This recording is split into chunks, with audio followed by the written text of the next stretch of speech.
Assalamualaikum warahmatullahi wabarakatuh. Perkenalkan nama saya Keisha Safira Putri dan Kamila dengan NIM 192231125.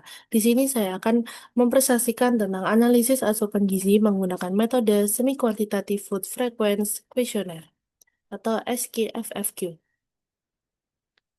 Dengan latar belakang, praktikum SQFFQ bertujuan memberikan pemahaman mengenai cara menilai pola konsumsi pangan melalui survei yang sederhana namun informatif.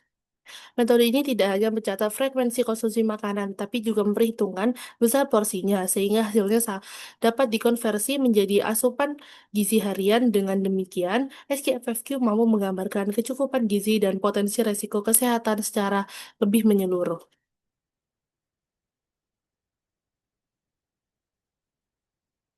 Dengan menggunakan metode formulir yang disesuaikan dengan jenis makanan dan zat gizi yang dianalisis, responden mengisi formulir dengan memperhatikan porsi dan frekuensi konsumsi.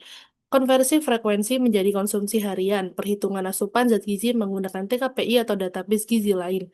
Hasil dibandingkan dengan AKG untuk menilai kecukupan gizi.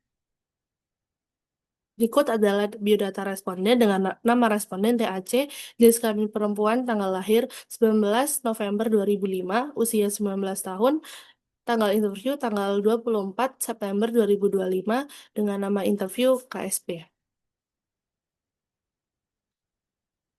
Berikut adalah data formulir SKFFQ responden. Konsumsi makanan responden menunjukkan variasi yang cukup beragam. Misalnya, pada kelompok karbohidrat, responden tidak hanya mengonsumsi nasi putih, tapi juga ada nasi merah, roti tawar, mie, dan bihun. Total asupan gizi responden. Perhitungan kandungan zat gizi diambil dari TKPI, USDA, dan pada label kemasan. Kandungan yang diamati yaitu zat gizi makro meliputi energi, karbohidrat, protein, dan lemak. Sedangkan zat gizi mikronya yaitu gula dan natrium. Cut-off yang digunakan untuk zat gizi makro yaitu berdasarkan AKG usia 19-29 tahun. Sedangkan untuk zat gizi mikro menggunakan cut-off Permenkes nomor 30 2013. Berikut adalah analisis kandungan zat gizi makro responden. Asupan energi dan karbohidrat responden memiliki kebutuhan harian yang beresiko menyebabkan penumpukan lemak dan peningkatan berat badan. Sementara itu, asupan protein dan lemak rendah yang dapat mempengaruhi massa otot dan daya tubuh, sehingga penyerapan vitamin dan fungsi hormon. Kondisi ini menunjukkan perlunya penyesuaian pola makan agar zat gizi makro lebih seimbang. Analisis kandungan zat gizi mikro pada responden. Asupan gula responden jauh melebihi batas harian, berpotensi meningkatkan resiko obesitas, diabetes tipe 2, dan penyakit kardiovaskular. Sebaliknya, asupan natrium masih di bawah yang dianjurkan, sehingga perlu diperhatikan agar tetap sesuai dengan kebutuhan tubuh. Kondisi ini menunjukkan perlunya penyesuaian pola makan untuk menjaga keseimbangan zat gizi mikro. Rata-rata total asupan gizi kelompok. Selain menganalisis asupan individu, praktikum ini juga mengevaluasi asupan gizi kelompok yang terdiri dari 16 responden.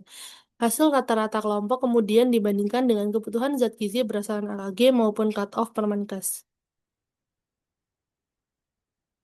Analisis kandungan zat gizi makro kelompok, rata-rata asupan energi, karbohidrat, protein, dan lemak kelompok masih di bawah kebutuhan harian. Hal ini kemungkinan karena beberapa responden memiliki asupan yang sangat rendah sehingga menurunkan rata-rata kelompok. Sehingga perlu adanya penyesuaian pola makan kelompok agar asupan makro lebih seimbang.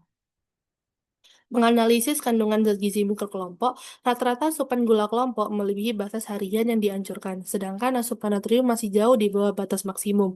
Perbedaan ini kemungkinan dipengaruhi oleh variasi konsumsi antar responden.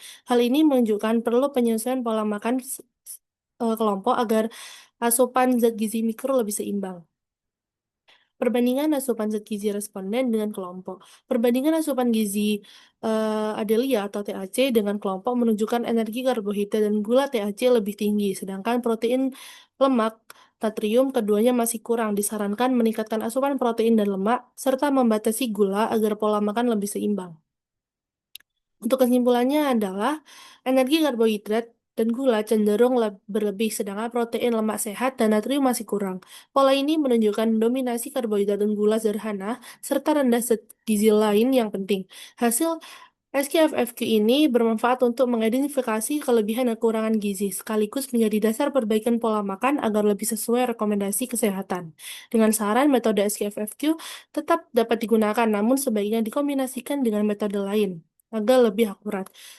Berikan panduan jelas kepada responden tentang cara menilai ukuran porsi dan frekuensi konsumsi agar data yang dikumpulkan lebih akurat dan gunakan hasil analisis dan edukasi gizi dan perbaikan pola makan. Terima kasih yang dapat saya sampaikan. Mohon maaf bila ada kesalahan kata. Wassalamualaikum warahmatullahi wabarakatuh.